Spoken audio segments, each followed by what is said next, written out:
Salam, hər vaxtınız xeyir olsun. Demək, mən baxıram indi burada bu sosial şəbəkələrdə yenə də bayaq baxırdım orada. Gördüm ki, bu e, Sovet bayrağının, bir də Sovet Azərbaycanı deyilən bir məfhum var idi o vaxt. Həmin onun bayrağını əllərində gəzdirirlər, qaldırırlar və bu adamlar həbs olunublar. Bunlar hamısı yerində, qaydasında bildik.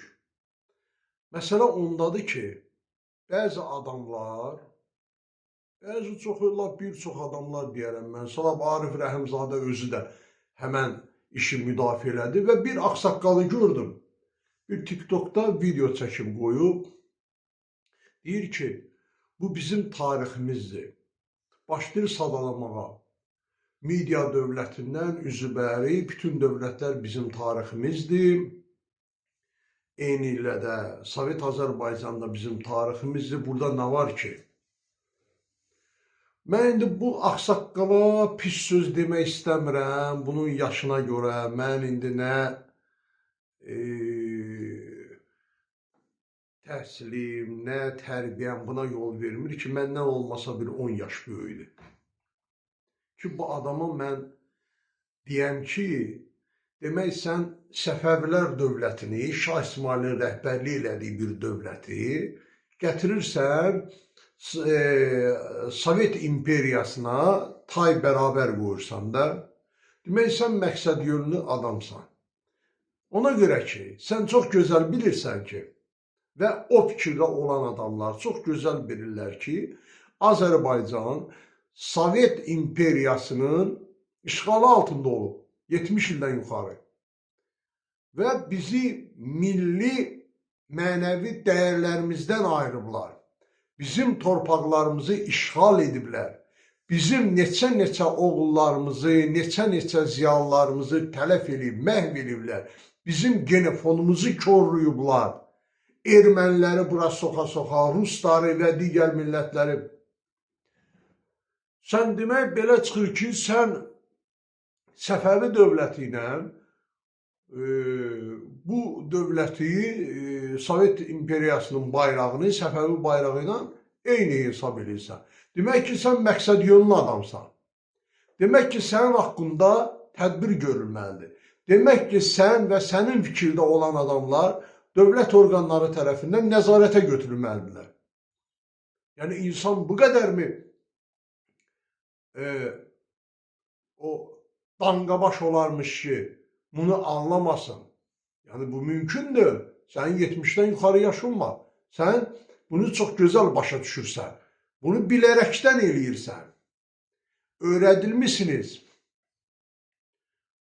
Sən gətirib Azərbaycanı 70 il qanını içmiş bir dövlətin bayrağını gətirib bizim milli mənəvi dəyərlərimizlə eyni bərabərdə tutmaq nə deməkdir bu? Mən xahiş edirəm, bu hüquq-mühafizə orqanlarından, bunların işləridir bunlar. Bunları baxın da, bu sosial şəbəkələrdə bu paylaşım edən adamlara baxın da və bunları cəzalandırın və nümayişyana siz də sosial şəbəkələrdə o adamların cəzalanmasını göstərin. Bütün əhaliyə bunlar görsünlər ki, bu demokratik dəyərlərdən danışır bu. Güya ki, Sovet bayrağını qaldırmaq, onu o işə görə həbs etmək, demokratik dəyərlərə zərbə vurulub. Bunu bilərəkdən deyir. Bunlar həmin adamlardır. Həmin bu günləri 5-ci kolonun rəhbərinin həbsdə olması və bunların belə aktivləşməyinin nəticəsidir bu. Həmin bu adamlardır. Həmin bu adamlardır. Arif Rəhimzadə, görürsünüz nə deyir? Deyir, burada qeyri-adi nə var ki? Burada nə var ki, deyir, qeyri-adi. Bu adam 100 yaşı var, bir ayağı burada, bir ayağı gordadır bu adamın. Bu adam deyir ki, burada nə var ki? Bilərəkdən deyir də.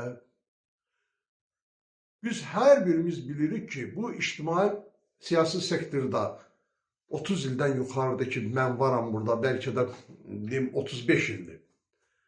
Biz burada hər kəsi tanıyırıq. Biz burada bilirik ki, kimlər hara, nə vaxtı işləyirdilər. İşləyirdilər. Bunu hamı görmürdü ki, bunu Zərdüş Əlizadə, nə bilim Araz Əlizadə qardaşları, bunlar hara xidmət edirdilər və onun timsalında bir çoxları, hamını da tanıyırıq, hamının da hər bir halda ki, mən 35 ildən yuxarıdırsa, mən bu sektordayam, hamının dabbaqda gönlünə belədik biz. Ramiz Mehdiyevin adamları bu dəqiqə yenə də komitə şirkət rəhbərləri olaraq fəaliyyətlərinə davam edirlər. Amma biz inanırıq ki, o adamlar məsuliyyətə cəlb olunacaqlar çox yaxın müddətdə. Və o adamlar olsunlar və onların milli mənəvi ruhda yaşayan insanlara nə zulüm verdikləri hamısı üstü çıxacaq. Şəxsən mənim başıma nə müsibətlər gəlibsə, son 20-25 ildə mənim gözlədiyim bir məqam var. Həmin məqamda hər şeyi açıb tökəcəm. Hər bir şeyi, mənə nə əziyyətlər veriblər, mən millətçi, türkçülük prinsiplərini qoruduğum üçün, müdafiə etdiyim üçün, milli mənəvi dəyərləri başımın üstündə tac edib təbliğat apardığım üçün mənim başıma müsibətlər gətirilib. Mən hələm də susuram. Hələm də susuram. Çox güman ki, mən hələ bununla bağlı bir kitab da yazacağam. Mənim bu həyatımla, mənim bu mübarizəmlə bağlı. Bütün adamların siyasını verəcəyik. Götürüb düşmən bayrağını nümayiş elətdirib, hüquq-mühafizə orqanları reaksiya verib buna. Hələ bir narazıdırlar, nə bilim, hələ bir danışırlar. Bir ikisi də ağzını atıb dalına başqa söz-söhbətlər də eləyirlər. Ona görə də mən buradan bütün xalqımızı, cəmaatımızı ayıq-sayıq olmağa çağırıram. Amma ağıllı olmaq lazımdır da. Siz bilmirsiniz ki, bu günləri bizim Qarabağ kimi dərdimiz var idi 30 ildə. Bunu kim eləyib? Nə qədər oğlanlarımız qırıldı, nə qədər bizim təxribatlar gedir. Bunun hamısını Sovet eləmirdi.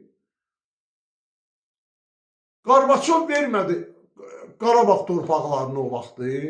Reykjavikdə arvadına brilliant üzgə satmadı.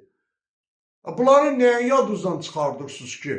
Yəni, mən də çox üzr istəyirəm, belə danışıram, mən həmişə demişəm, bu xalq dilində danışıram ki, xalqın, cəmaatın bütün təbəqələri mənə başa düşsün. Görmədiniz bunu, bu gün də görmürsünüz nələr baş verir.